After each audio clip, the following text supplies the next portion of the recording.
Olá pessoal, estou aqui com vocês para mais uma das nossas aulas de física e hoje nós vamos falar aí da energia mecânica e suas modalidades. A energia cinética, que está vinculada ao movimento, e a energia potencial, que está vinculada ao posicionamento dos corpos. Vamos observar então um diagrama aí que mostra a relação entre essas energias.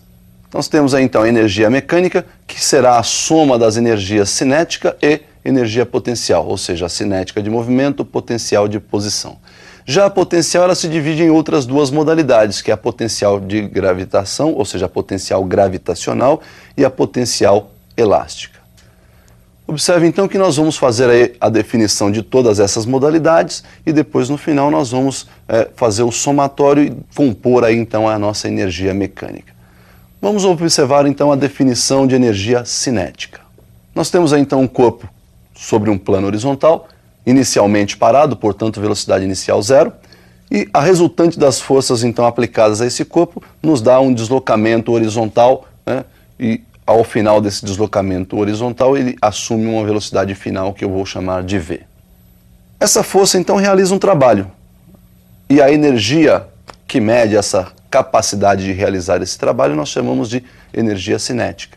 Perceba então que essa energia cinética vai ser dada pelo produto da força resultante aplicada a este corpo, pelo seu deslocamento e pelo cosseno de θ. Nesse caso, θ é igual a zero, porque a força e o nosso deslocamento têm a mesma direção e o mesmo sentido. Percebam ainda que a força resultante é dada pelo produto da massa pela aceleração adquirida pelo corpo. Então, juntando essas equações, nós poderíamos dizer que a energia cinética é dada pelo produto da massa, pela aceleração do corpo e ainda pelo módulo do seu deslocamento. Esse deslocamento e essa aceleração estão relacionados na equaçãozinha de Torricelli. Então, pegando a equação de Torricelli, nós sabemos que a velocidade final elevada ao quadrado é igual à velocidade inicial ao quadrado mais o dobro da aceleração vezes o deslocamento. Uma vez que a nossa velocidade inicial é zero, nós podemos dizer então que a velocidade final ao quadrado é igual a 2 vezes a aceleração vezes o deslocamento, e já vou dividir essa equação membro a membro por 2 vezes a aceleração. Então ficou assim, olha lá, velocidade elevada ao quadrado dividida por 2 vezes a aceleração, igual ao dobro da aceleração vezes o deslocamento, dividido aí pelo dobro da aceleração. Percebam então que nós podemos, no segundo membro, simplificar o dobro da aceleração. Temos então que v quadrado sobre o dobro da aceleração é igual ao módulo do deslocamento. Substituindo então isso na nossa primeira definição de energia cinética, temos que a energia cinética é dada pelo produto da massa, pela aceleração e ainda por velocidade ao quadrado sobre o dobro da aceleração. Posso simplificar a aceleração, de onde sai aí que a energia cinética é o produto da massa pelo quadrado da velocidade, dividido por 2. Então, como nós vimos, a energia cinética é diretamente proporcional ao quadrado da velocidade. E mesmo então que a velocidade seja negativa, como está elevada ao quadrado, nos dá um resultado positivo. Portanto, a energia cinética sempre será positiva. Uma outra observação é que a velocidade depende do referencial. Consequentemente, a nossa energia cinética também depende do referencial. Observe o gráfico da energia cinética em função da velocidade. Olha lá, vamos fazer a energia cinética como sendo m sobre 2 vezes v ao quadrado, onde esse m sobre 2 é constante, a massa do corpo não muda e o 2 aí é um número constante. Eu vou chamar esse m sobre 2 de c. Portanto, a nossa energia cinética vai ficar da seguinte forma. Energia cinética é igual à nossa constante c, multiplicada pelo quadrado da velocidade. Quando nós definimos, então, que o eixo vertical representa a energia cinética e o horizontal representa a velocidade, para qualquer valor de velocidade, positivo ou negativo, se eles tiverem o mesmo módulo, quando elevado ao quadrado, me proporciona a mesma energia cinética. Então, nós vamos ter aí, por ser uma equação de segundo grau, uma parábola, com cavidade para cima porque a nossa constante é positiva, e percebam que o nosso eixo de energia cinética é o nosso eixo de simetria. Por outro lado, se quisermos então relacionar a energia cinética com o quadrado da velocidade, a equação passa a ser uma equação de primeiro grau, porque estou relacionando cinética com quadrado de velocidade. Então nós vamos ter uma reta crescente passando pela origem, porque trata-se de uma relação diretamente proporcional. Para uma energia cinética, sempre vou ter um quadrado de velocidade correspondente. Então a tangente desse ângulo, que é o nosso coeficiente angular, a tangente do ângulo θ, será numericamente igual à energia cinética pelo quadrado da velocidade, que nos dá exatamente a nossa constante c, que por sua vez é massa dividido por 2. Então você viu aí a relação entre a energia cinética e a velocidade de duas formas diferentes lá nos gráficos. A próxima modalidade de energia que nós vamos definir é a energia potencial, que é aquela vinculada ao posicionamento. Vamos falar primeiro da potencial gravitacional. A energia potencial, então, é exatamente igual ao trabalho realizado pela força-peso, que está vinculada à posição do corpo em relação à altura que ele se encontra do nosso referencial. Então, energia potencial é igual ao produto da massa pela gravidade e pela altura. Ao contrário do trabalho, que só é realizado se o corpo está se deslocando, a energia potencial ela existe mesmo se o corpo estiver em repouso.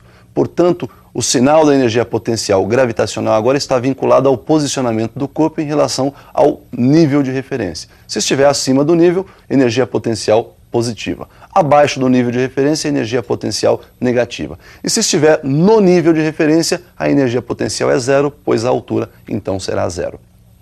Observe que a variação da energia potencial ela não depende do nível de referência. Deem uma olhada no visual onde nós vamos apresentar então uma variação de energia potencial. Eu tenho aí um corpo posicionado no ponto A e ele vai sofrer um deslocamento atingindo aí o ponto B. Observe então que nós temos aí do ponto A para o ponto B um desnível que eu chamei ΔH. Esse ΔH é a diferença entre as alturas HA e HB. A variação da energia potencial de A para B, então, seria a energia potencial de A, mg vezes HA, menos a energia potencial de B, mg HB. Se colocarmos em evidência esse mg que está presente nos dois termos da direita da nossa equação, nós temos que a variação da energia potencial será mg multiplicada, então, pela diferença entre as alturas HA menos HB, que é o nosso desnível que nós chamamos de ΔH. Daí, então, percebam que a variação da energia potencial é dada pelo produto da massa, pela gravidade e pelo nosso desnível ΔH. Bom, nós vimos então a relação entre energia potencial, vimos que o desnível proporciona aí uma variação de energia que não está vinculada ao nível de referência e nós podemos relacionar aí essa energia potencial com a altura através de um gráfico. Observe como fica o gráfico então da energia relacionada à altura em que se encontra esse corpo. Então observem na relação gráfica, no eixo vertical nós temos a energia potencial, no eixo horizontal a altura. A reta passa pela origem dos eixos porque a relação é diretamente proporcional. Para uma energia potencial nós sempre temos uma correspondente altura e o coeficiente angular então dessa nossa reta nos proporciona calcular aí o peso do corpo. Observem que a tangente de θ será numericamente igual à energia potencial dividido pela altura h, onde nós então lembramos que a energia potencial é mgh, produto da massa, gravidade e altura, dividido por h. Simplificando então h em cima, h embaixo, nós temos que a tangente de θ é numericamente igual ao produto mg, e por sua vez esse mg aí é o próprio peso do corpo, daí então tangente de θ numericamente igual ao peso do corpo.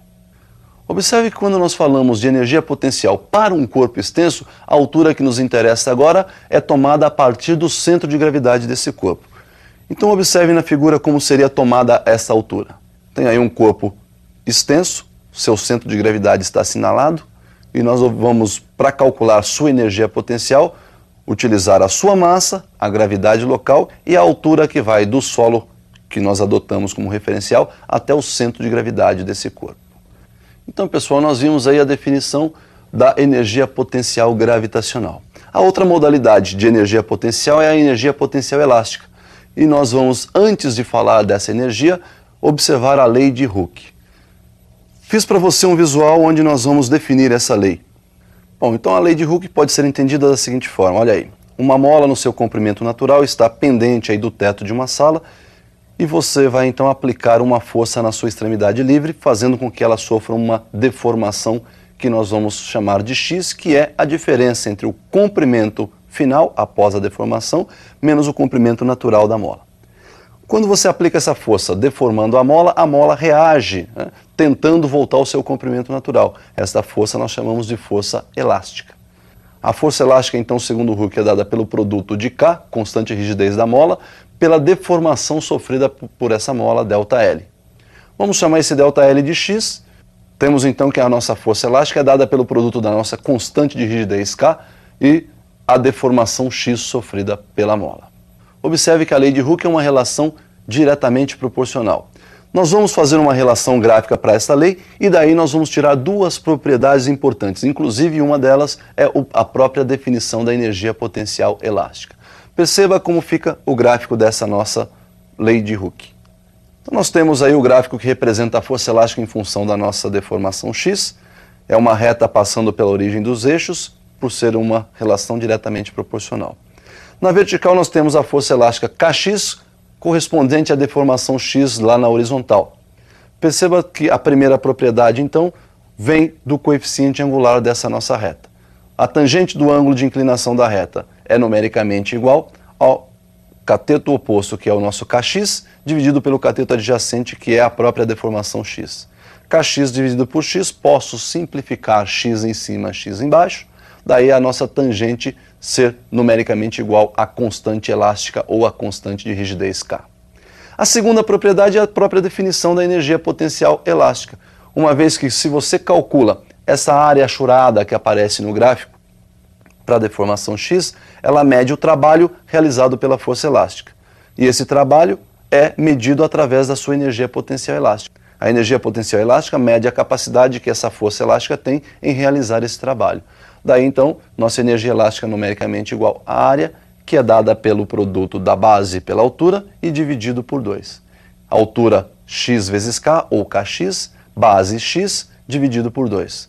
K vezes x, kx ao quadrado sobre 2 é nossa energia potencial elástica.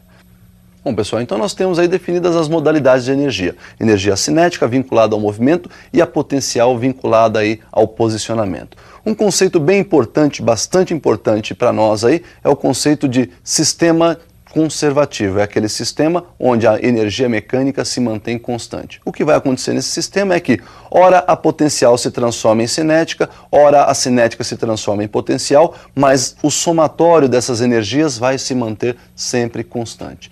Bom, por hoje o que nós tínhamos para falar era só isso. Espero você no nosso próximo encontro, na nossa próxima aula.